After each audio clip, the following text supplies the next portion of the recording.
To my channel. अस्सलामुअलैकुम। हमारा आज का बेबीज़ गर्ल्स नेम है सुमैया। सुमैया की इंग्लिश में स्पेल्स हैं SUMAIYA सुमैया। इस नेम का मज़हब है इस्लाम और इस नेम का जिन्स है लड़की। ये एक इस्लामिक नेम है और मुसलमान घरानों में लड़कियों का रखा जाता है ये नाम। इस नेम के मायने हैं बुलंदो आला। सुमैया।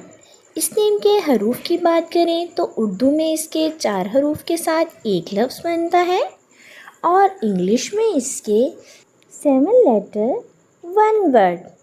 सुमैया।